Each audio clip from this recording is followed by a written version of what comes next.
Welcome to the Psych Central Show, where each episode presents an in-depth look at issues from the field of psychology and mental health, with host Gabe Howard and co-host Vincent M. Wales. Hello, everyone, and welcome to this week's episode of the Psych Central Show podcast. My name is Gabe Howard, and with me, as always, is Vincent M. Wales. And today, Vince and I will be talking with Kati Morton about toxic relationships. Kati is a licensed marriage and family therapist practicing in Santa Monica, California, but we like her because of her popular YouTube channel, which has hundreds of thousands of subscribers, and her videos about mental health have over 37 million views combined. Kati, welcome to the show. Thanks for having me. I'm excited to be here. Yay. Well, yeah, you are very awesome, and we appreciate you very much. So let's just dive right in. Can you define toxic relationships? Yes, I think often when we talk about toxic relationships, people believe that that means that the other person is the toxic one. And while that sometimes is the case, it's usually just a bad recipe. That's how I like to think of them. So a toxic relationship is just when you and another person just do not go well together. Either you bring out the worst in each other, or they're just, the way that you interact just doesn't jive. You know, we've had a guest on a couple of times that talks about narcissists, and that's kind of an extreme end of a toxic relationship. So you're saying that there are other kinds that are what you might just call mildly poisonous. Mildly poisonous, Yeah. I like that. Exactly. Like, have you ever had like a friendship where you just find yourself always fighting with the other person, or like they just somehow always poke your buttons? Mm-hmm. There's a lot of that kind of thing where it's just not a good relationship. It's not a good recipe. It doesn't work well. It ends up being a lot more effort and work than maybe either of you is willing to give. And it doesn't necessarily mean it's like horribly terrible, like a big blow up. It just means it doesn't work. Gabe, maybe we should reconsider our partnership here because... Kati, let me ask you this. Let's say you start with a healthy relationship. Everything is just peachy. Can it become toxic? Yes, it can. Because as we know, we all change and grow. I mean, thank God we change and grow, but also it can be for the worse sometimes.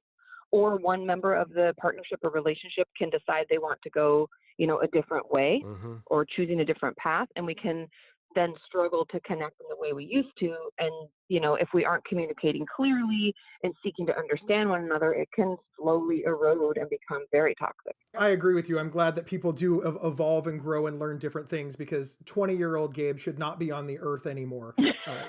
Replacing him with 40-year-old Gabe was definitely best for everybody, myself included. I noticed, though, that, Vin made the joke that, our relationship may have turned toxic. And I know the audience is going to be devastated, but Vin and I are not a couple.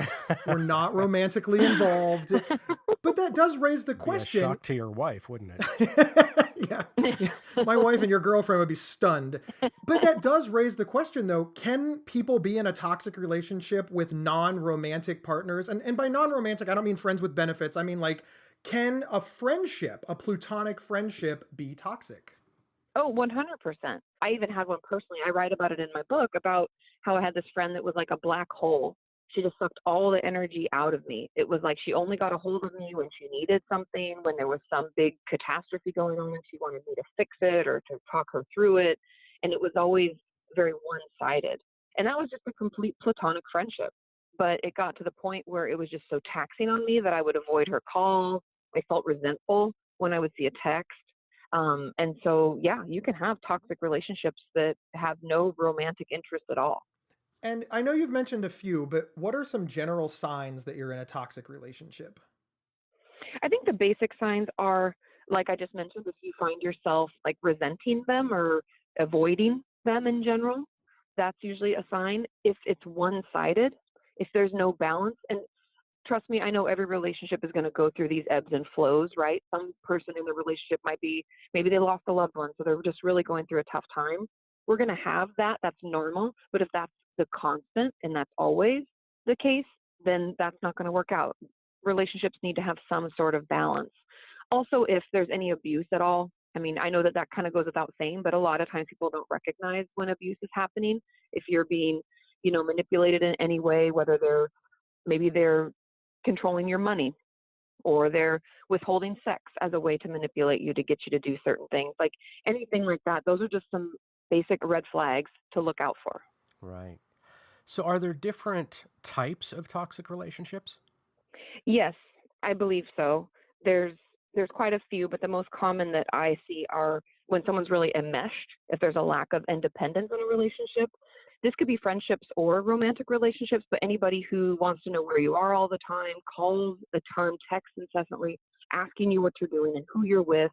Um, I know that that can sound like jealousy, but it's more about the enmeshment and the fact that they don't feel able to make decisions without you, or you don't feel able to make decisions without them. If there's no separation, that's really, really unhealthy, and I believe becomes a toxic relationship if we don't nip it in the bud. It's interesting that you say that wanting to know where somebody is all the time, texting too much, things of this could be signs of a toxic relationship because our entire society is set up to monitor what everybody is doing. I know. I know when my mother gets her hair done and she lives 700 miles away from me, but it's because she checks in via social media. Getting my hair Yes. done, here's my before and after picture. I am not stalking my mother, but I know her day-to-day routine. Isn't this just where we are as a society? I mean, social media definitely plays into it and can lend itself to people sharing all of the information. But this is more about when it comes to the relationship itself. This isn't stuff that people put out there, in social media so that you just know. This is when the person in the relationship is going to constantly ask you and needs to know. And like the other thing I mentioned that I think is important is if you or the other person doesn't feel comfortable making a decision without them.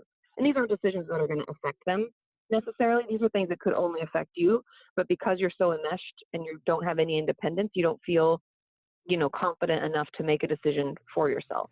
So, like in the example that I used about my mom, it would be a toxic relationship if I demanded that my mother get the haircut that I want, or send me the options and I'll pick for her, or if she would refuse to get her hair done without me going with her for fear that I would become angry at her choice, or something along those lines. Yes, It's not the exactly. act of me knowing, it's the act of me participating to an unhealthy degree. Exactly. And neither of you having like a healthy independence. Because, yeah, I know relationships, we can feel close and want to know where people are for safety's sake often. But when it gets to the point where we don't have any healthy independence or feel any ability to do what we want to do, that's when it becomes a bad thing. Do you know what I mean? I do know what you mean. You started to talk about abusive relationships. Now, I think that many people, when they think of abusive relationship, they think one person hitting or striking or just violence on another person. But that's not the only way to abuse somebody. No, and it's actually not even the most common. Emotional abuse is much more common than actual physical abuse. And emotional abuse is kind of like what I alluded to earlier, like controlling someone's money. You'd be surprised how many people are in marriages or relationships where the person tells them what they can and cannot spend money on. And I know that that sounds kind of silly, and people often, brush it under the rug and say, oh, it's not that big of a deal, and I don't really have a problem with that. But again, it goes back to that like healthy independence and with each member in the relationship. And if they're controlling a certain part of your life, that can be abusive. Now, is this a learned behavior? And if it is, where are people learning this? I do think that abusive behaviors are something that can be learned, whether it's we already grew up in a household where abuse was happening, like emotional abuse or physical abuse. We often don't know another way to show or receive love because that's where we learn it is from our parents or whoever our primary caregivers are.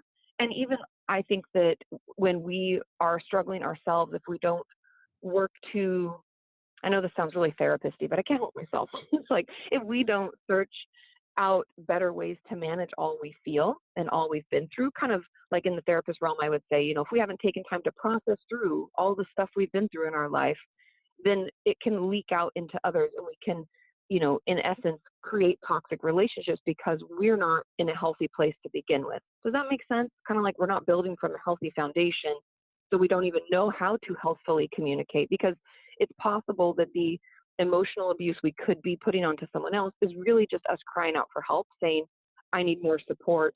I don't know how to get to tell you that I need you, so I'm just going to kind of force you to be with me. Well, a lot of it comes from insecurity. Yes, 100%. I agree.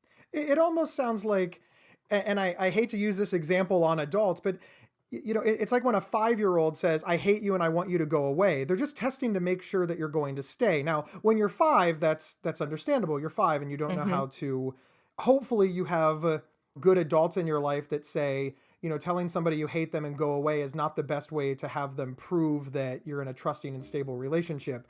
But we have 25-year-olds that are doing this because they never learned better. Yeah, because no one was there to say it's okay, or this is not the way to communicate, but I will be back, okay? And kind of that reassurance that builds a healthy self-confidence and self-assurance. We're going to step away to hear from our sponsor. We'll be right back. This episode is sponsored by BetterHelp.com. Secure, convenient, and affordable online counseling. All counselors are licensed, accredited professionals. Anything you share is confidential. Schedule secure video or phone sessions, plus chat and text with your therapist whenever you feel it's needed. A month of online therapy often costs less than a single traditional face-to-face session. Go to BetterHelp.com/Psych Central and experience 7 days of free therapy to see if online counseling is right for you. BetterHelp.com/Psych Central.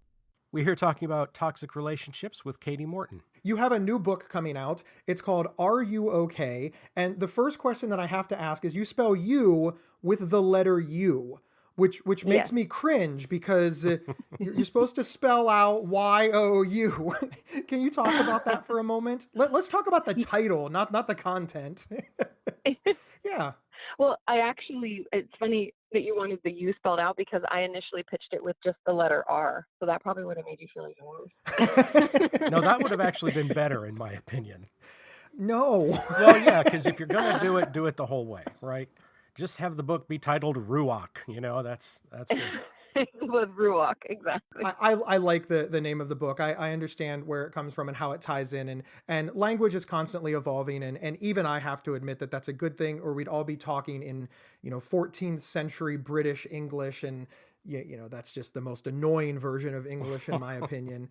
So, but the book is about these toxic relationships and how they go, and everything that we've been discussing, and is it a big book? I mean, it seems like this thing would need to be 20,000 pages to properly cover it all. It's actually not that long. I think it's around 250 pages. I forget the exact number of pages, but the whole book is essentially a mental health 101 guide. So I obviously get into relationships, toxic relationships, and the red flags and ways to communicate more clearly, because I truly believe that communication can solve like 90% of our problems. I agree. Yep. When it comes to, relationship building and mental health. But the first portion of the book, before I even get into relationships, is just where to start. How do you know if you need help? What are the different mental health professionals? What does therapy look like? Because I think, for at least in my experience being online for 7 years, the thing that I have learned over and over is that people just don't know what they don't know, which I know sounds silly and obvious, but it's like people don't understand what therapy even looks like because nobody even knows how to ask. And people don't know what's the difference between mental health and mental illness because people use the words interchangeably and no one's really coming out and talking about it in a real way. That is the bane of my existence. Yes. Yes. Yeah. People ask me, like, how long have you had mental health? Since I was born. Yeah, my whole life. Yeah. They're like, oh, you're born with it? Yeah. Yeah, everybody is. It's mental health. I was also born with physical health. Yeah, and they should be treated the same. Not the same when it comes to treatment, but you should consider them the same. We get physicals, we go to checkups. I go to my dermatologist to make sure that this mole isn't cancerous. We should be doing all of those types of things for our mental health. And we just, as a society, we're getting there, but we're just not there yet. People talk about it and think about it totally differently. Absolutely. I agree completely.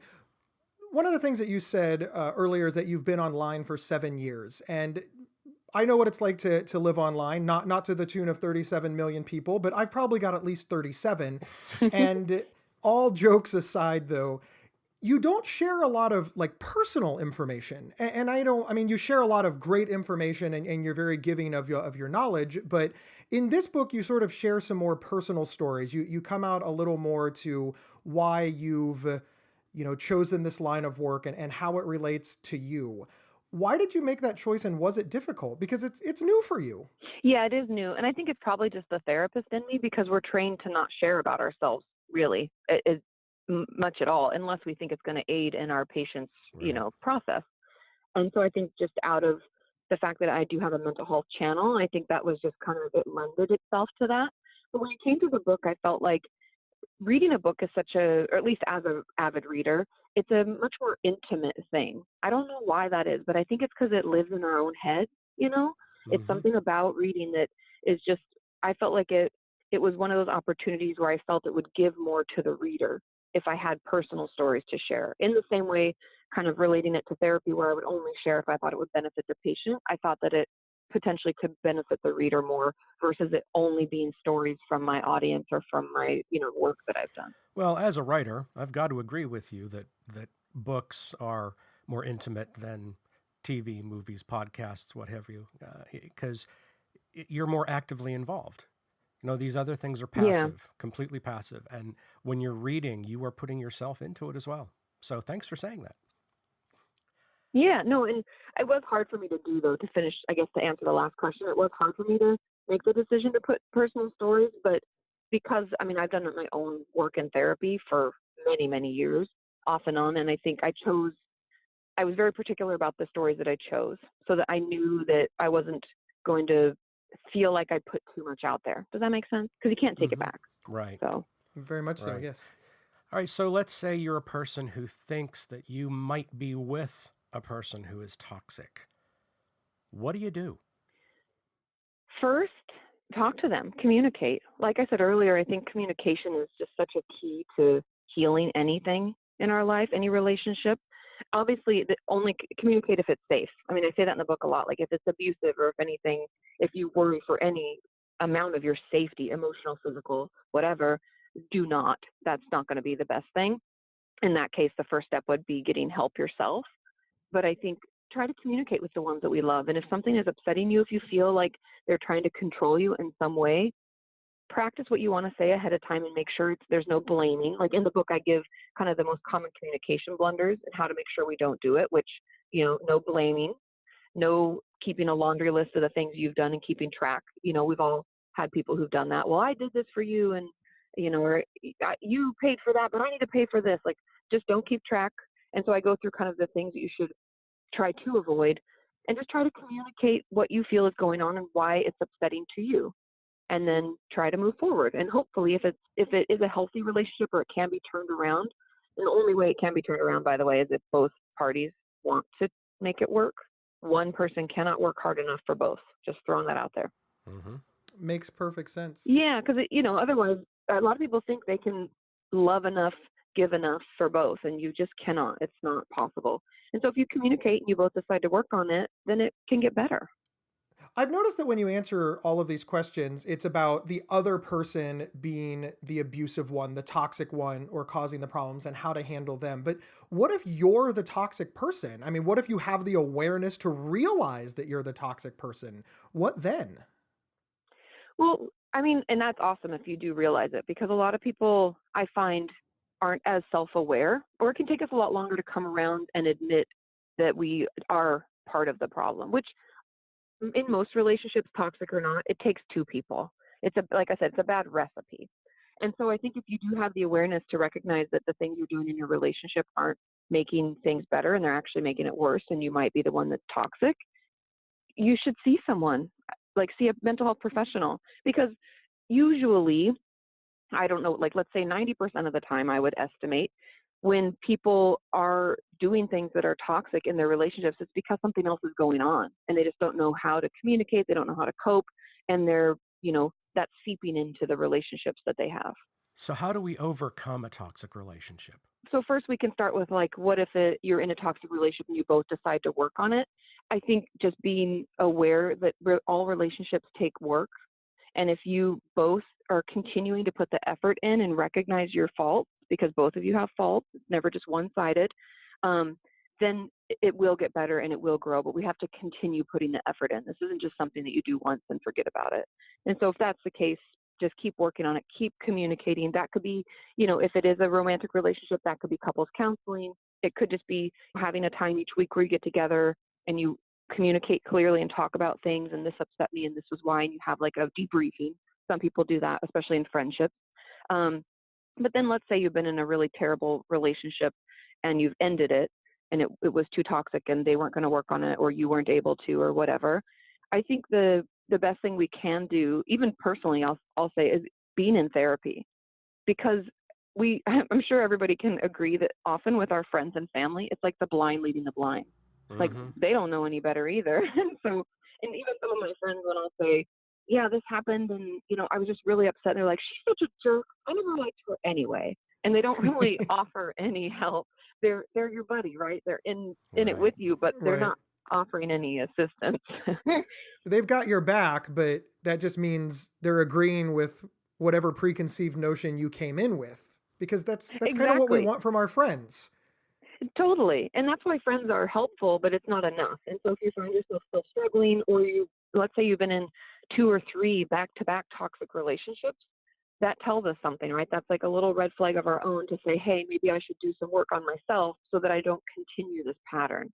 Because we all do have the power to change. I mean, that's what everything I've done in my career is all about, is the ability to change and grow. Yay! And so if you get into therapy, you start working on yourself, then we can prevent that pattern of unhealthy relationships from continuing. That is very cool. Yeah. Katie, thank you so much. I have one last question before we find out where to find the book and where to find you. And that's, what's your hope for this book? What do you hope that people get out of it? When you sat down on day one to write it, what was your end game? I think my hope is that it gives people a resource to empower them to make educated decisions about their mental health. I think that there's so much pop psychology out there, or just information for clinicians, for mental health professionals themselves. And I hope that this book reaches people where they're at, and it's easy to digest and understand. All of the writing is very simple. There's no what I call like hokey pokey therapist talk. There's none of that. It's all, hopefully very relatable and common language, so that people can get the help they need when they need it most. Fantastic. Hokey pokey is now my new favorite term. You may see that in an upcoming video by me. I will give you credit, I promise. Feel free to use it. I think it's a good one. Awesome. Thank you. That's awesome. All right, Katie, tell our listeners where they can find you online, including your book. Yeah, my YouTube channel and all my socials are Kati Morton, just KATIMORTON. Find me online on Twitter, on YouTube, everything. And then as far as the book, Are You Okay? A Guide to Caring for Your Mental Health, you can find it on Amazon, Barnes & Noble, or wherever books are sold. Excellent. Wonderful. Thank you so much for being here. And thank you everyone else for tuning in. And remember, you can get 1 week of free, convenient, affordable, and private online counseling anytime, anywhere by visiting betterhelp.com/psychcentral. We will see everyone next week. Thank you for listening to the Psych Central Show. Please rate, review, and subscribe on iTunes or wherever you found this podcast. We encourage you to share our show on social media and with friends and family. Previous episodes can be found at psychcentral.com/show. Psychcentral.com is the internet's oldest and largest independent mental health website. Psych Central is overseen by Dr. John Grohol, a mental health expert and one of the pioneering leaders in online mental health. Our host, Gabe Howard, is an award-winning writer and speaker who travels nationally. You can find more information on Gabe at gabehoward.com. Our co-host, Vincent M. Wales, is a trained suicide prevention crisis counselor and author of several award-winning speculative fiction novels. You can learn more about Vincent at vincentmwales.com. If you have feedback about the show, please email talkback@psychcentral.com.